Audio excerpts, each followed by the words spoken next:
ಸ್ವತಃ ಆಂಜನೇಯನೇ ಧರಿಸ್ತಾ ಇದ್ದಂತಹ ಪಾದರಕ್ಷೆಗಳನ್ನ ಈ ಜಾಗದಲ್ಲಿ ಇನ್ನೂ ಹಾಗೆ ಇಟ್ಟಿದ್ದಾರೆ ಅಂದ್ರೆ ನೀವು ನಂಬ್ತೀರಾ? ನಮಸ್ಕಾರ ಕರ್ನಾಟಕ. ಮಂತ್ರಾಲಯದಿಂದ ಅರ್ಧ ಗಂಟೆ ಜರ್ನಿ ಮಾಡಿದ್ರೆ ಸಾಕು ರಾಯಚೂರಲ್ಲಿರೋ ಈ ಪಂಚಮುಖಿ ಆಂಜನೇಯ ಸ್ವಾಮಿ ಸನ್ನಿಧಿಗೆ ನೀವು ಬರ್ತೀರಾ. ನಿಜವಾಗ್ಲೂ ನೀವೇ ಆಶ್ಚರ್ಯ ಆಗೋಗ್ತೀರಾ, ಅಷ್ಟು ಆಂಜನೇಯನ ಕುರುಹುಗಳು ಈ ಜಾಗದಲ್ಲಿವೆ. ಸತ್ಯವಾಗಿಯೂ ನಾವಿಲ್ಲಿಗೆ ಬರ್ಲಿಕ್ಕಂತೂ ಪುಣ್ಯ ಮಾಡಿದ್ವಿ. ರಾಯರು ಮಂತ್ರಾಲಯಕ್ಕೆ ಹೋಗೋದಕ್ಕೂ ಮುಂಚೆನೆ 12 ವರ್ಷಗಳ ಕಾಲ ಈ ಗುಹೆನಲ್ಲಿ ತಪಸ್ಸು ಮಾಡಿದ್ರಂತೆ. ಆ ತಪಸ್ಸಿಗೆ ಮೆಚ್ಚಿ ಸ್ವತಃ ಪಂಚಮುಖಿ ಆಂಜನೇಯ ಸ್ವಾಮಿಯೇ ರಾಯರಿಗೆ ದರ್ಶನ ನೀಡಿದಂತಹ ಕ್ಷೇತ್ರ ಇದಾಗಿದೆ.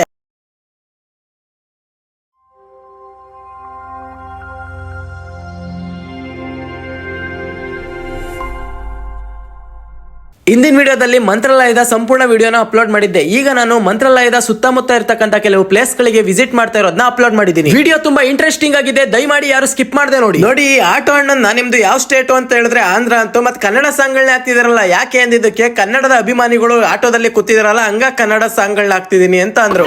ಯಾಕೆ ಬ್ರೋ ಟೀ ಕುಡಿತಾ ಇದೀರಾ? ಈಗ ಪಂಚಮುಖಿ ಆಂಜನೇಯ ಬಂದು ಅಂತೂ ಇಂತೂ ಪಂಚಮುಖಿ ಆಂಜನೇಯ ಸ್ವಾಮಿ ಸನ್ನಿಧಿಗೆ ಬಂದ್ವು. ಈ ಕ್ಷೇತ್ರಕ್ಕೂ ಮತ್ತು ರಾಯರಿಗೂ ಇರ್ತಕ್ಕಂಥ ಸಂಬಂಧ ಏನಪ್ಪಾ ಅಂದ್ರೆ, ಮಂತ್ರಾಲಯಕ್ಕೆ ಹೋಗೋಕ್ಕೂ ಮೊದಲೇನೆ ರಾಯರು 12 ವರ್ಷಗಳ ಕಾಲ ಇಲ್ಲಿ ತಪಸ್ಸು ಮಾಡಿದಾಗ ಪಂಚಮುಖಿ ಆಂಜನೇಯ ಸ್ವಾಮಿಯ ದರ್ಶನ ಇಲ್ಲಿ ಅವರಿಗಾಯ್ತಂತೆ. ಹಾಗೂ ಈ ಕ್ಷೇತ್ರದಲ್ಲಿ ನಿಜವಾಗಿಯೂ ಆಂಜನೇಯನೇ ಬಳಸಿರ್ತಕ್ಕಂತ ಪಾದರಕ್ಷೆಗಳೇ ಆಗಿರ್ಬಹುದು, ಗದೆ ಮತ್ತು ಪುಷ್ಪಕ ವಿಮಾನ, ಹಾಸಿಗೆ, ದಿಂಬು ಎಲ್ಲ ಇದೆಯಂತೆ. ಬನ್ನಿ ನೋಡ್ಕೊಂಡ್ ಬರೋಣ. ನೋಡಿ, ಇಲ್ಲಿ ಇರ್ತಕ್ಕಂತ ಗದೆ ನಿಮಗೆ ಕಾಣಿಸ್ತಾ ಇರ್ಬೋದು ಯಾವ ತರ ಇದೆ ಅಂತ. ಇದಕ್ಕಿಂತ ಅಚ್ಚರಿ ಮೂಡಿಸೋದ್ ವಿಷಯ ಏನಪ್ಪಾ ಅಂದ್ರೆ, ಪಂಚಮುಖಿ ಆಂಜನೇಯ ಸ್ವಾಮಿ ಧರಿಸಿದ್ದಂತಹ ಪಾದರಕ್ಷೆಗಳನ್ನ ನೋಡಿ ಯಾವ ತರ ಇವೆ ಅನ್ನೋದು. ಗುರು, ಇದು ಸತ್ಯನೋ ಸುಳ್ಳೋ ಗೊತ್ತಿಲ್ಲ, ಆದ್ರೆ ನೋಡುಗರಿಗೆ ಮಾತ್ರ ಅಚ್ಚರಿ ಆಗುತ್ತೆ. ನಾವು ಒಳಗೆ ದೇವ್ರ ದರ್ಶನ ಮಾಡ್ಲಿಕ್ಕೆ ಅಂತ ಹೋದ್ವಿ. ಅಲ್ಲಿ ಇರೋದೇನಪ್ಪಾ ಅಂದ್ರೆ, ರಾಯರಿಗೆ ಪಂಚಮುಖಿ ಆಂಜನೇಯ ಸ್ವಾಮಿ ದರ್ಶನ ನೀಡಿದ ನಂತರ ರಾಯರು ಒಂದು ಬಂಡೆಯ ಮೇಲೆ ಪಂಚಮುಖಿ ಆಂಜನೇಯನ ಚಿತ್ರನ ಬಿಡಿಸ್ತಾರೆ. ಆಗ ಆ ಚಿತ್ರ ಸೇಮ್ ಪಂಚಮುಖಿ ಆಂಜನೇಯನ ರೀತಿಯೇ ಅಚ್ಚಾಗುತ್ತದೆ. ಅದನ್ನೇ ಇಂದಿಗೂ ಸಹ ಪಂಚಮುಖಿ ಆಂಜನೇಯನೇ ಎಂದು ತಿಳಿದು ಸಹಸ್ರಾರು ಭಕ್ತಾದಿಗಳು ಪ್ರತಿದಿನ ಇಲ್ಲಿಗೆ ಬಂದು ಹೋಗ್ತಾರೆ. ನೀವೀಗ ನೋಡ್ತಾ ಇರೋದು ನಿಮಗೆ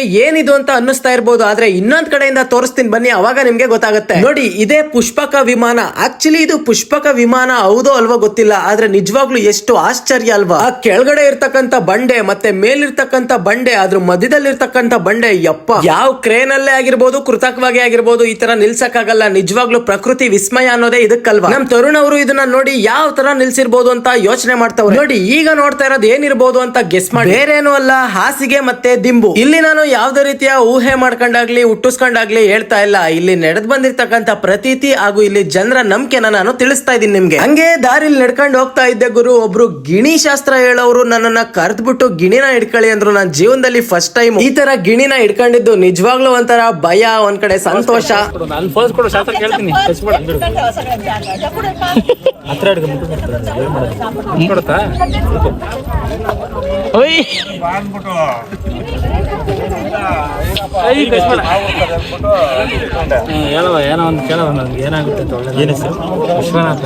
ಹಾಗೂ ಅಲ್ಲೇ ಇದ್ದಂತಹ ಲಕ್ಷ್ಮೀ ದೇವಿಯ ದರ್ಶನ ಮಾಡ್ಲಿಕ್ಕೆ ಹೋದಾಗ ಅಲ್ಲಿ ಇದ್ದಂತಹ ಜನಸಾಗರ ತುಂಬಾ ಆಗಿದ್ರಿಂದ ನಾವಲ್ಲಿ ದರ್ಶನ ಮಾಡ್ಲಿಕ್ಕೆ ಕ್ಯೂ ನಿಲ್ಲಿಲ್ಲ. ಅಲ್ಲೇ ಹೊರಗೇನೆ ಕೈ ಮುಗ್ದು ವಾಪಸ್ ಹೋದ್ವಿ. ನೋಡಿ ಬ್ರೋ, ಸೋಡಾ ಕುಡಿಯೋಣ ಅಂತ ಕರ್ಕೊಂಡ್ ಬಂದಾರೆ. ನಿನಗೆ ಕೋಲ್ಡ್ ವಾರ್ಮೋಜ ಒಂದ್ ಮಾತ್ರ ವಾರಮ್ಮ ಇಲ್ಲ, ಇವ್ರಿಗೂ ವಾರ್ಮೆ ಅಂತೆ. 2 ವಾರ್ಮೋ, 1 ಕೋಲ್ಡ್ ಇರ್ಲಿ.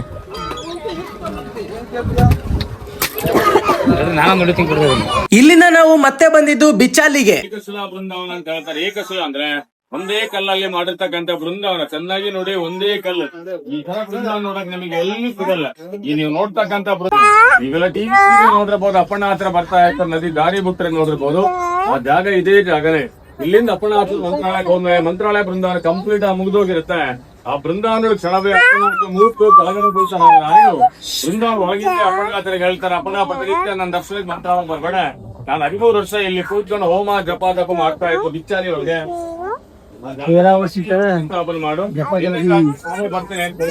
ಅಪ್ಪಣ್ಣ ಹತ್ರ ಮಂತ್ರಾಲಯ ಬಂದು ಏಕಶಿಲಾ ಬೃಂದಾವನ ಪ್ರತಿಷ್ಠಾಪನೆ ಮಾಡಿದ್ರೆ ಆ ಜ್ಯೋತಿ ರೂಪದಲ್ಲಿ ಬಂದ ಅಪ್ಪಣ್ಣ ಹತ್ರ ಇಲ್ಲಿ ದರ್ಶನ ಕೊಟ್ಟು ರಾಯರಿಗೆ ಪ್ರತಿನಿತ್ಯ ಊಟ ಮಾಡೋ ಸಮಯದಲ್ಲಿ ಕಡ್ಲಿ ಬಳಿ ಚಟ್ನಿ ಮತ್ತೆ ಮಸ್ತಿ ಕಡೆ ಬಂದ್ರೆ ತುಂಬಾ ಇಷ್ಟ. ಅಪ್ಪಣ್ಣ ಹತ್ರ ಕೂತು ರುಬ್ಬುತ್ತಾ ಇದ್ರ. ಯೂಸ್ ಒಳ್ಳೆ ಕಲರ್ ರುಬ್ಕೊಂಡು ಮೇಲಿದೆ, ಹೋಗ್ತಾ ನೋಡ್ಕೊಂಡು ಹೋಗ್ಬೋದು. ವಿಡಿಯೋ ಮಾಡ್ಕೊಬೇಡಿ. ನಿಮಗೆ ಇನ್ನೂ ಸ್ಪೆಷಲ್ ಅಂದ್ರೆ ಅಪ್ಪಣಾದ್ರ ವಂಶಸ್ಥರು ಈಗೂ ಇದ್ದಾರೆ. ಅವರ ಅಷ್ಟೋತ್ತರ ಶತಸೇವಾ ಪ್ರತಿನಿತ್ಯ ಬಂದಂತ ಭಕ್ತರಿಗೆ ಅನ್ನದಾನ ಮಾಡ್ತಾ ಪ್ರತಿನಿತ್ಯ 1,000 ಜನ ಅನ್ನದಾನ ಆಗತ್ತೆ ಇಲ್ಲಿ. ನೀವು ಟೈಮ್ ಇತ್ತಂದ್ರೆ ಊಟ ಮಾಡ್ಕೊಂಡು 12:30 ಆಗತ್ತೆ. ನೋಡಿ, ಇದೇ ತುಂಗಾಭದ್ರಾ ನದಿಯ ಒಳಗೆ ರಾಯರು ನಡ್ಕೊಂಡ್ ಬರ್ಬೇಕಾದ್ರೆ ದಾರಿನ ಮಾಡ್ಕೊಡ್ತಿತ್ತಂತೆ ಈ ನದಿ. ಇದೆಲ್ಲ ನಾನು ಸರಿಯಾಗಿ ಸಂಪೂರ್ಣವಾಗಿ ಮಾಹಿತಿನ ಕೊಡಕ್ಕಾಗಿಲ್ಲ, ಆದ್ರೆ ನನಗೆ ತಿಳಿದಷ್ಟನ್ನ ನಾನು ಹೇಳಿದೀನಿ. ಇದೆಲ್ಲ ನೋಡಿ ಆದ್ಮೇಲೆ ತುಂಬಾ ಬಿಸಿಲಿದ್ರಿಂದ ಏನಾದ್ರು ತಿನ್ಬೇಕನ್ನಿಸ್ದಾಗ ಐಸ್ ಕ್ರೀಮ್ ತಿಂದ್ವಿ. ಇದೆಲ್ಲ ಮುಗಿಸ್ಕೊಂಡು ಮತ್ತೆ ನಾವು ಮಂತ್ರಾಲಯಕ್ಕೆ ಹಿಂತಿರುಗಿದ್ವಿ. ಪಂಚಮುಖಿ ಆಂಜನೇಯನ ಆಗಿರ್ಬೋದು, ಎಲ್ಲಾ ರೀತಿಯನ್ನ ಮಂತ್ರಾಲಯಕ್ಕೆ ಬಂದು ಏನೇನ್ ಬೇರೆ ಪ್ಲೇಸ್ ಗಳಾಗ್ಬೋದು ಎಲ್ಲಾ ನೋಡ್ಕೊಂಡು ಈಗ ಬಂದಿದೀವಿ. ನಮ್ದು 6 ಗಂಟೆ 6:30 ದರ್ಶನ ಆಯ್ತು. 11:30 ಆಲ್ರೆಡಿ ಎಲ್ಲಾ ಫುಲ್ ನೋಡ್ಕೊಂಡ್ ಬಂದಿದೀವಿ. ಈಗ ಬಸ್ ಬರೋದು 9 ಗಂಟೆ. 9 ಗಂಟೆ ತನಕ ಏನ್ ಮಾಡಿದ್ರೆ ವಿಶ್ವಣ್ಣ ಅವ್ರು ನೋಡಿದ್ರೆ ರೂಮ್ ಮಾಡೋಣ ಅಂತ ಇದಾರೆ. ನಾನ್ ನೋಡಿದ್ರೆ ಹಿಂಗೆ ಟೈಮ್ ಸ್ಪೆಂಡ್ ಮಾಡೋಣ ಅಂತ ಇದೀನಿ. ಆಗಲ್ಲ ಇಲ್ಲಿ ಈ ಬಿಸಿಲಲ್ಲಿ ಉರಿಯ ಬಿಸಿಲಲ್ಲಿ 7-8 ಅವರ್ ನಾವ್ ಏನ್ ಮಾಡೋದ. ಬಿಸ್ಲಂತೂ ಭಯಂಕರ ಐತೆ, ಸುಸ್ತು ಹಂಗೆ ಐತೆ. ಮೊಬೈಲ್ ಚಾರ್ಜ್ ಖಾಲಿ ಐತೆ, ವಿಡಿಯೋ ಎಡಿಟ್ ಮಾಡ್ಬೇಕು, ನೆಟ್ವರ್ಕ್ ಸಿಗ್ತಾ ಇಲ್ಲ, ಇಲ್ಲಿ ವಿಡಿಯೋ ಅಪ್ಲೋಡ್ ಮಾಡ್ಬೇಕು. ರೂಮ್ ಹುಡುಕ್ತೀವಿ ಈಗ. ಈಗ ನೋಡಿದ ವಿಡಿಯೋ ಚಾಪ್ಟರ್ 1 ಆಗಿತ್ತು. ಇದ್ರ ಹಿಂದೆ ಅಪ್ಲೋಡ್ ಮಾಡಿದ ವಿಡಿಯೋ ಇದರ ಮುಂದಿನ ಭಾಗ ಆಗಿದೆ. ಸ್ವಲ್ಪ ಕಾಂತಾರ ತರ ನಾವು ಟ್ವಿಸ್ಟ್ ಕೊಡೋಣ ಅಂತ ಈ ತರ ಮಾಡಿದ್ವಿ. ನೀವ್ ಯಾರಿನ್ನು ನಮ್ಮ ಚಾನೆಲ್ ನ ಸಬ್ಸ್ಕ್ರೈಬ್ ಮಾಡಿಲ್ಲ, ಬೇಗ ಸಬ್ಸ್ಕ್ರೈಬ್ ಮಾಡ್ಕೊಳ್ಳಿ ಹಾಗೂ ವಿಡಿಯೋನ ಎಲ್ರಿಗೂ ಶೇರ್ ಮಾಡಿ. ಎಲ್ಲಾ ಜನತೆಗೂ ಸಹ ಹೃದಯಪೂರ್ವಕ ಧನ್ಯವಾದಗಳು.